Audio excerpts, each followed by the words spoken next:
Bismillahirrahmanirrahim. This is the second part of our lecture on economic growth and international trade.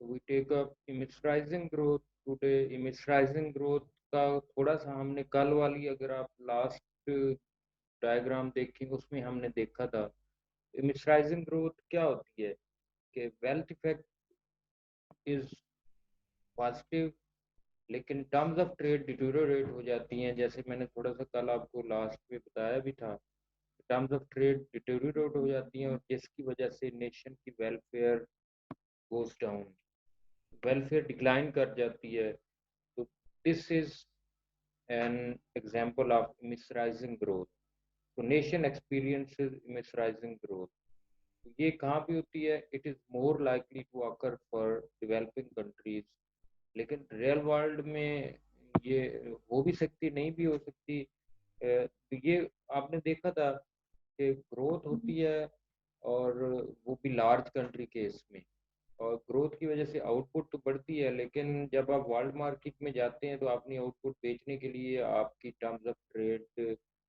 Have to go down या वो decline कर जाती हैं जिसकी वजह से आपका लेवल ऑफ वेलफेयर डिक्लाइन कर जाता है थोड़ा सा कल हमने इसमें देखा था ये भी उसी तरह से ही है अब देख रहे हैं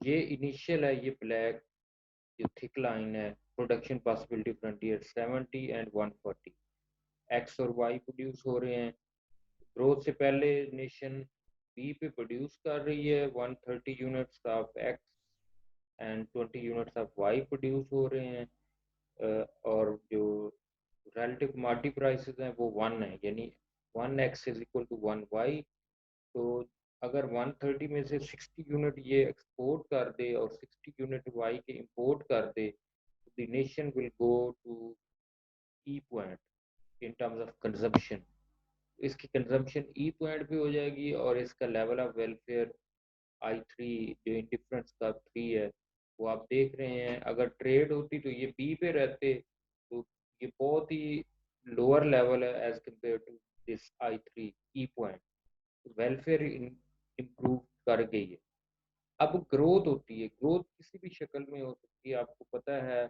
फैक्टर ग्रोथ हो सकती है यानी लेबर में ग्रोथ हुई है तो लेबर ग्रो करेगी तो हमने जैसे ऊपर पढ़ा था ये इससे क्या होगा कैपिटल लेबर की प्रोडक्टिविटी कम हो जाएगी और के ओवर एल रेशियो भी वो भी कम हो जाएगी क्योंकि लेबर ग्रो कर गई है कैपिटल उतना ही है तो उससे के ओवर एल रेशियो ने डिक्लाइन करना है तो इसकी वजह से जो रिलेटिव कमोडिटी प्राइसेस हैं they will also go down और आप अभी देखेंगे ऐसा ही होता है तो जब लेबर बढ़ गई है तो उस लेबर को अकोमोडेट करने के लिए आपको कैपिटल इतना मौजूद नहीं है तो लेबर की प्रोडक्टिविटी ने कम होना ही है लेकिन आपकी ये देखिए आप देख सकते हैं कि आपकी प्रोडक्शन बी पॉइंट से अगर आप सारे के सारे 140 से 280 पे चला जाएगा अगर आप सारी लेबर और जितना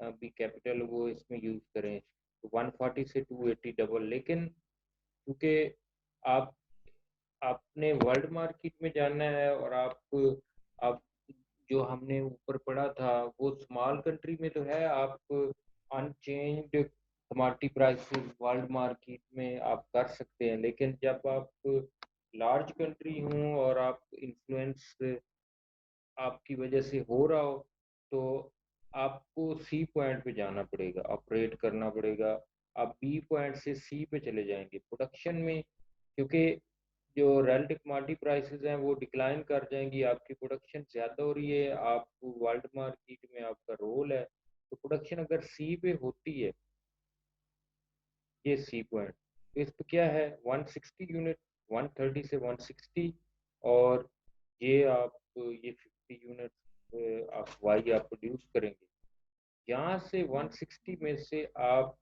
100 यूनिट्स एक्स के एक्सपोर्ट कर दें और आप देखें ये जो रिलेटिव कमोडिटी प्राइसेस हैं वो 1/5 के बराबर है पहले अगर 1x was equal to 1y अब क्या है एक एक्स के बदले में आपको वर्ल्ड से या दूसरी नेशन से 1/5 5 यूनिट्स ऑफ वाई मिलेंगे, यानी 5x के बदले में 1 y मिलेगा। तो ये टर्म्स ऑफ ट्रेड डिटीरियोरेट हो गई।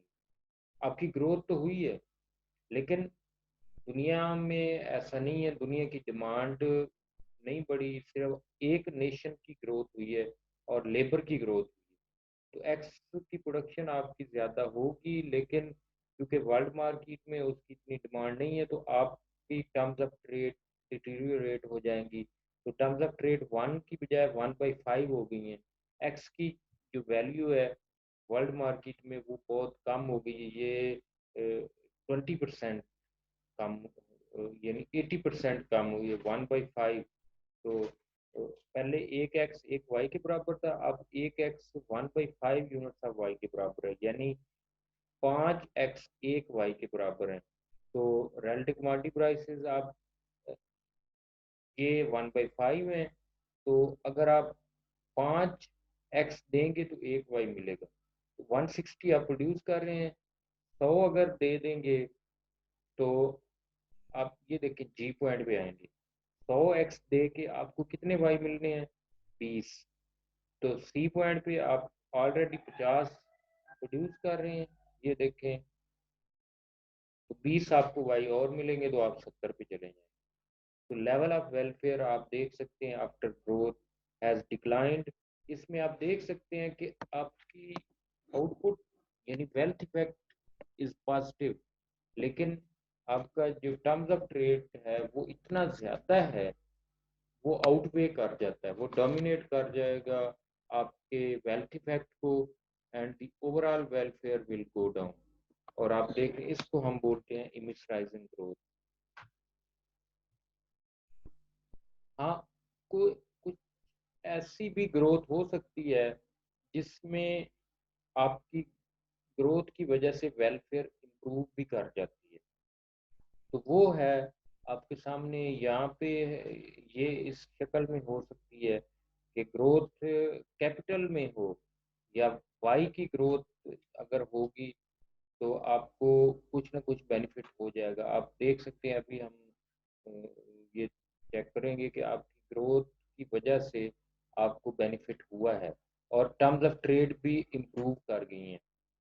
तो वो उस शक्ल में है जब आप आप लेबर अबंडेंट हैं लेकिन साथ में कैपिटल में ग्रोथ हो। आप ऑलरेडी लेबर अबंडेंट नेशन है या लेबर, आपके पास जो आउटपुट है वो आप लेबर इंटेंसिव आउटपुट में आपको कंपैरेटिव एडवांटेज है। लेकिन अगर कैपिटल ग्रो कर जाए तो आपके वारे न्यारे हो जाएंगे। आप लेबर ग्रोथ करने से कोई इतना ज्यादा फायदा नहीं होगा वेलफेयर पे जितना कैपिटल ग्रो करने से। तो आप इधर देख सकते हैं अगर कैपिटल ग्रो कर जाता है तो आपकी production of Y will increase. तो पहले ये है ग्रोथ से पहले 130 और 20, तो ये पुराने वाला वही जो हमने बात की है, ये देखें। तो आप लेबर इंटेंसिव एक्स में आपको कंपैरेटिव एडवांटेज, लेकिन आपके या इस मुल्क में कैपिटल ग्रो कर जाता है, कैपिटल डबल हो जाता है, तो फिर क्या होगा, ये ये वाला जो ब्लू प्रोडक्शन पॉसिबिलिटी फ्रंटियर है ये आएगा, ये इसको मैं निकालने की कोशिश कर रहा हूँ। कैपिटल अगर ग्रो कर जाता है, if capital doubles, nation one exchanges 15x for 15y after growth in capital, and if it is large, its terms of trade will improve as it is willing to export less at px over py equal to 1. At ps, relative commodity prices, if they are equal to 2, it produces at s exports 20x for 40y. तो ये तो सारी चीज़ें आपके सामने हैं। आप 130 से 60 यूनिट आप एक्सपोर्ट करेंगे, ई पे चले जाएंगे, ये पुराने वाला है। इसके बाद अगर कैपिटल ग्रो कर जाता है तो फिर आप आ जाएंगे आर पॉइंट पे, ये देखें आर पॉइंट पे। तो ये आर से आप देख सकते हैं कि आप ये 120 पे आएंगे, आर के ऊपर 120 यूनिट्स ऑफ एक्स और 1 105 यूनिट्स ऑफ वाई आप प्रोड्यूस कर रहे होंगे। उसमें से अब इस पे आप देखें, ये आर पॉइंट है, ये 1 के इक्वल है, ये भी 1 के, आप देखें इसके पैरेलल है। आर पे आप प्रोड्यूस कर रहे हैं आफ्टर ग्रोथ। तो अगर तो आपकी relative कमोडिटी प्राइसेस सेम रहती हैं तो आप यहाँ पे होंगे, आपका लेवल ऑफ वेलफेयर ये है यू। तो इस पे क्या हो रहा है, आप 110 प्रोड्यूस कर रहे हैं एक्स के, 105 वाई के प्रोड्यूस हो रहे हैं। आप देख सकते हैं वाई की प्रोडक्शन काफ़ी ज़्यादा बड़ी है, क्योंकि आपकी ग्रोथ हुई है कैपिटल में, और Y is capital intensive product. तो आप 15 यूनिट, क्योंकि जो रिलेटिव कमोडिटी प्राइसेस हैं वो 1 है, तो 15, 110 में से 15 आप एक्सपोर्ट कर देंगे और 15 इंपोर्ट करेंगे, तो 120 और 195 आप यहाँ पे हैं।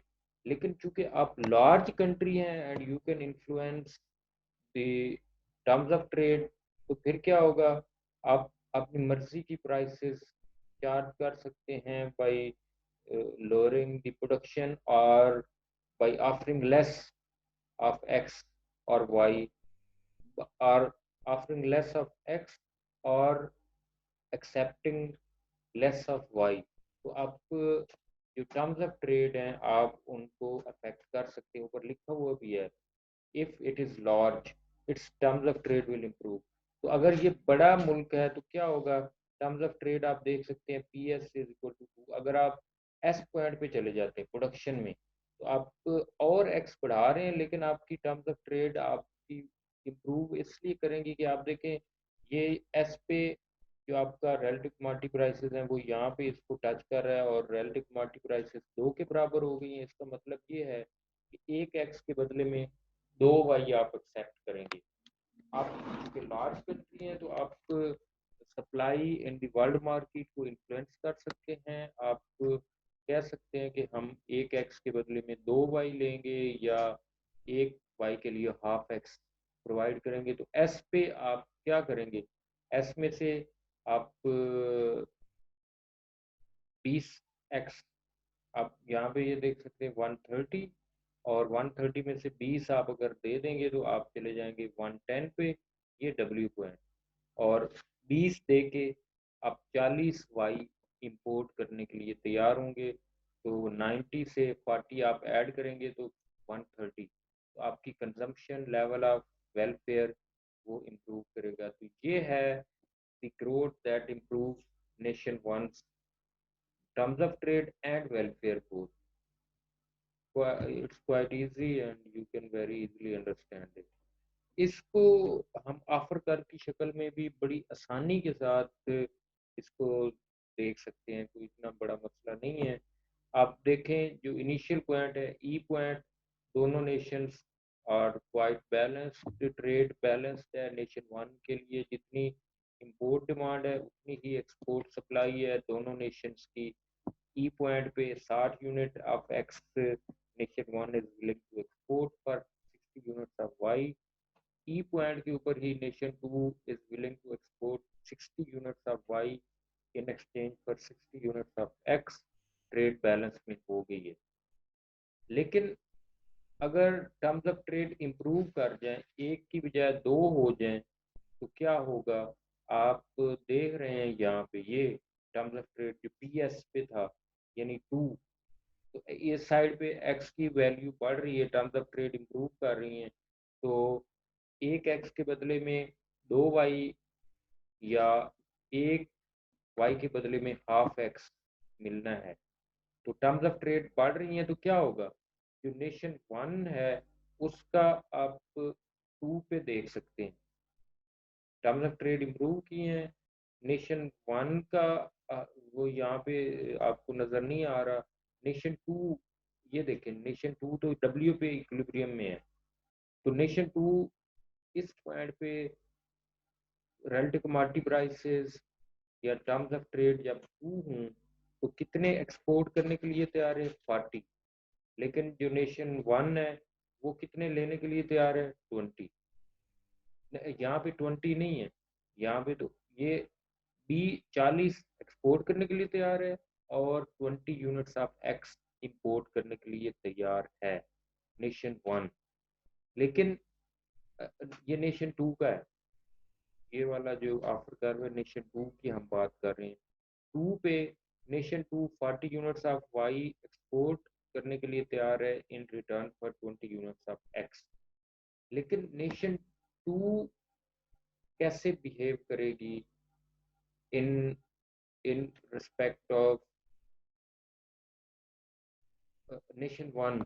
नेशन वन की अगर हम बात करें, इसको हम एक्सटेंड करें तो नेशन वन ये वो काफी ऊपर जाके इसको करेगा। लेकिन तो ये विद होल्ड कर रहा है, ये 20 यूनिट सिर्फ एक्सपोर्ट कर रहे हैं। हालांकि ये ज्यादा कर सकते हैं, आप अगर इसको एक्सटेंड करें ना, पीएस को आगे ले जाएं और नेशन वन के ऑफर कर को आप ऊपर की तरफ ले जाएं, तो ये कर सकते हैं, ऊपर इस तरफ ले जाएं और इसको, तो ये काफी ज्यादा ऊपर चला जाएगा। तो इससे क्या होगा, लेवल ऑफ वेलफेयर आप देख सकते हैं वो बड़ा है। ये यू पॉइंट पे आप देख सकते हैं ये 15, जैसे जैसे वन पे कितना गा रहा था, ये देखिए इधर, ये नेशन वन को क्या बेनिफिट हुआ है, ये नेशन वन का है offer curve after the terms of trade improve to two. तो इसका जो ऑफर कर्व है वो अंदर की तरफ ये मूव कर रहा है। उसकी वजह क्या है कि आप ये कम यूनिट्स ऑफर करेगी इन एक्सचेंज फॉर इंपोर्टेड कमोडिटी। इसका ऑफर कर्व अंदर की तरफ, ये देखें ये अंदर की तरफ आ गए। अगर वन पे आपने देखा था ये 15 यूनिट एक्सपोर्ट कर रही है और 15 यूनिट ही इंपोर्ट कर रही है, ये यू पॉइंट। और अगर टर्म्स ऑफ ट्रेड दो हो जाती हैं तो ये देखें यहाँ पे इसका ये अंदर की तरफ, अगर हम पुराने वन पे देखें तो ये काफी आगे जाता है with no with no improvement in growth, with no growth. लेकिन जब ग्रोथ होगी तो इसका ऑफर कर्व अंदर की तरफ आ रहा है और ये कम यूनिट्स एक्सपोर्ट करेगी इन रिटर्न फॉर इंपोर्टेड कमोडिटी। तो ये आप, ये नेशन वन का ये ब्लू वाला, ये क्या शो कर रहा है कि ग्रोथ के बाद ये अब कम यूनिट्स एक्सपोर्ट करेगी at improved relative commodity prices और टर्म्स ऑफ ट्रेड। और चूंकि ये लार्ज कंट्री है तो इसका ऑफर कर्व अंदर की तरफ आ रहा है और एक पे ये 15-15 और दो पे 40 के बदले में 20 यूनिट्स ऑफ एक्स ये एक्सपोर्ट करेंगे।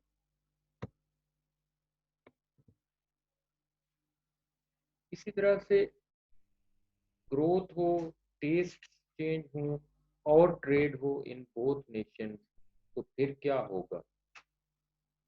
Growth, change in taste and trade in both nations with balanced growth and neutral technical progress in both commodities in both nations। दोनों मुल्कों में बैलेंस्ड ग्रोथ होती है, न्यूट्रल टेक्निकल प्रोग्रेस है दोनों commodities के अंदर, दोनों नेशंस में। तो फिर क्या होगा? Both nations offer curve will shift outward and move closer to the axis measuring the Nations export commodity. अगर बैलेंस ग्रोथ हो, न्यूट्रल टेक्निकल प्रोग्रेस हो, ऊपर जो हमने उसमें देखा उसमें सिर्फ एक फैक्टर में ग्रोथ हुई है। ये देखें, ये जो नेशन वन का ऑफर कर अंदर की तरफ आया वो किस वजह से है कि क्योंकि कैपिटल ग्रो कर गया था, या लेबर ग्रो करेगी तो हमने ऊपर देखा उसका ऑफर कर बाहर की तरफ गया था। लेकिन बैलेंस ग्रोथ की शक्ल में क्या होगा? Offer curve will shift outwards और move closer to the axis measuring the Nations export commodity. Volume of trade will expand, terms of trade may either change or improve for one nation and deteriorate for the other। तो ये depend कर सकता है, एक के लिए अच्छा भी हो सकता है, दूसरे के लिए डिटीरियोरेट भी हो सकता है। तो it depends on the shape of each nation's offer curve and the degree by which each offer curve rotates, और किस डिग्री से ये offer curve rotate करता है।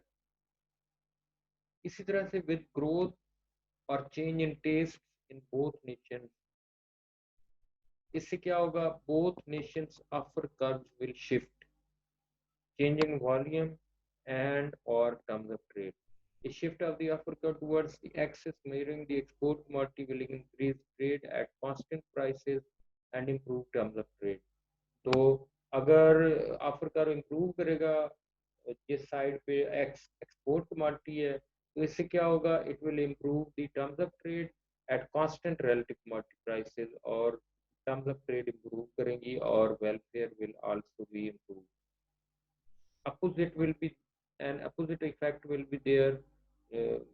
जब वो इंपोर्ट कमोडिटी की तरफ जाएगा तो it will shift the offer curve, वो शिफ्ट करेगा, ट्रेड वॉल्यूम रिड्यूस होगा एट कांस्टेंट प्राइसेस, और जब ट्रेड वॉल्यूम रिड्यूस होगा तो टर्म्स ऑफ ट्रेड फिर भी, जैसे आप ऊपर भी देख रहे थे, टर्म्स ऑफ ट्रेड इंप्रूव कर गई थी.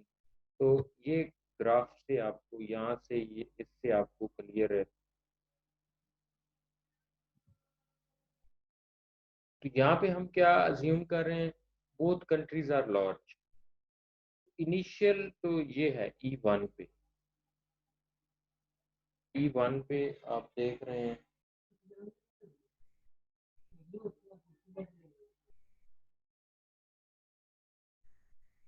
E1 पे इनिशियल है जब ग्रोथ से पहले के हालात हैं.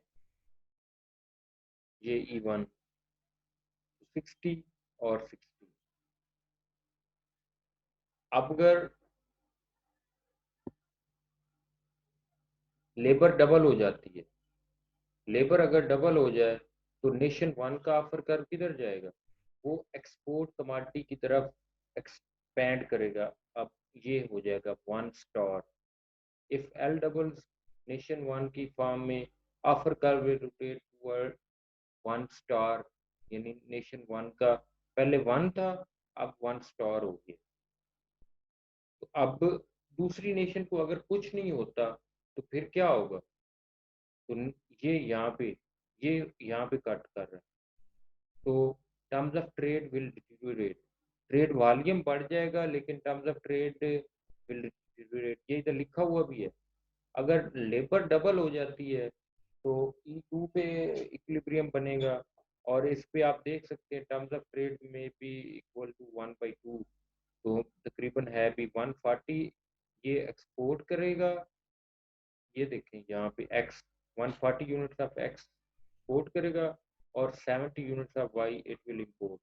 जबकि नेशन टू के लिए टर्म्स ऑफ ट्रेड इंप्रूव कर गई हैं, उसका वाई महंगा हो जाएगा, तो ये क्या करेगा, ये 70 यूनिट वाई के एक्सपोर्ट करेगा और 140 यूनिट्स वाई एक्स के इंपोर्ट करेगा. ये यहाँ पे, तो terms of trade for nation one will deteriorate and that for nation two they will improve.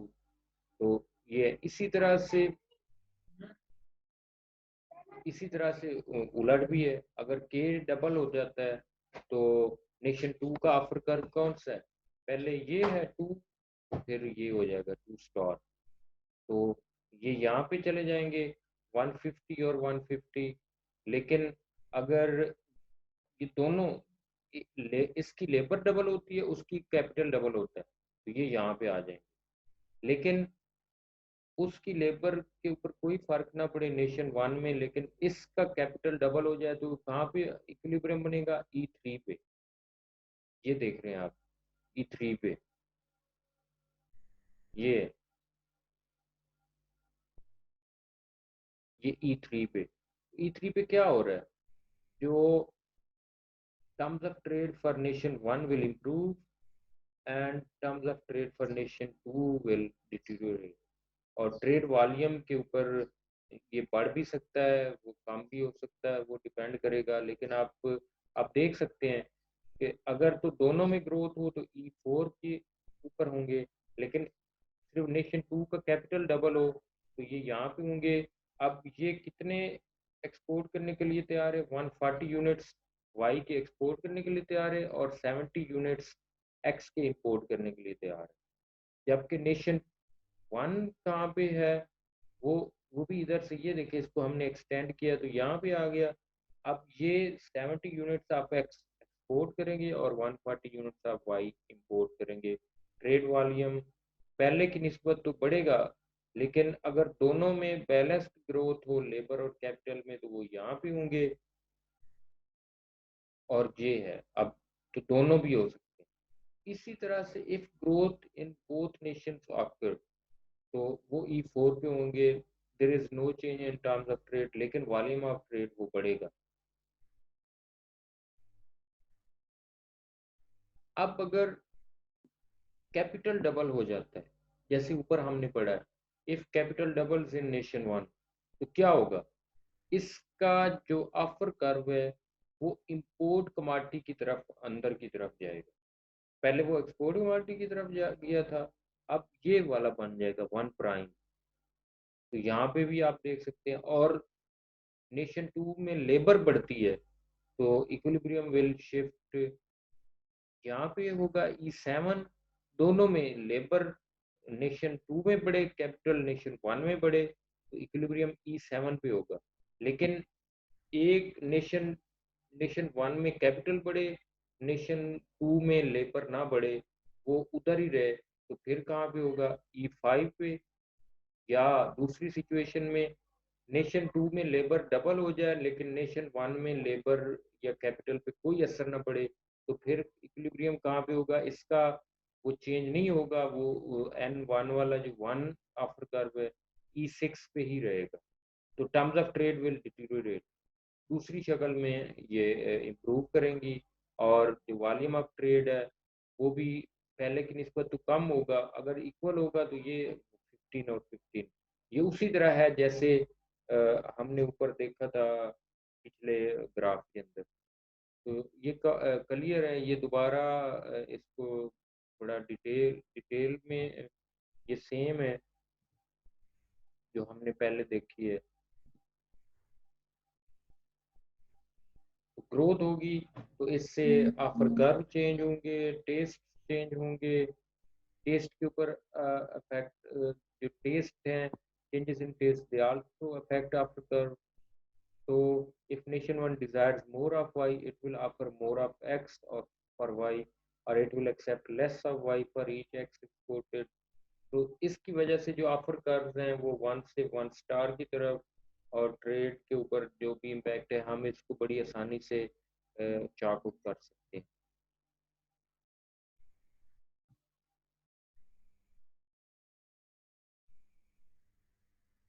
Similarly, if nation two's taste for x increases, its offer curve rotates from two to two star. तो ये आप देख सकते हैं x के लिए उसका test improve कर जाता है, तो क्या होगा, उसका जो अपर कर्व है वो रोटेट कर जाएगा from two to two star. तो ये देखें ये टू है, तो ये इस साइड पे चला जाएगा। अब आप देखिए पहले 60 के बदले में 60 देने के लिए तैयार थे, अब अगर इसका टेस्ट पर एक्स बढ़ गया है तो ये टेस्ट की वजह से है। तो फिर क्या होगा, the offer curve of nation two will rotate from two to two star. यहाँ पे ये देखें, तो अब क्या हो रहा है, अब ये कम एक्स के लिए ज्यादा वाई देने के लिए तैयार है। तो ये देखें, तो इसका मतलब है इसके terms of trade will deteriorate, जो वॉल्यूम ऑफ ट्रेड है वो बढ़ेगा। दूसरी सिचुएशन में हमने कहा था कि अगर नेशन वन का टेस्ट फॉर वाई इंक्रीज करता है तो इसका offer curve will rotate from one to one star, और it will offer more of X for Y. और आप इधर देख सकते हैं ई टू पे देखें, तो ये 140x 140x देने के लिए तैयार है in return for 70 units of Y. तो इसकी terms of trade will also deteriorate, but the volume of trade will increase.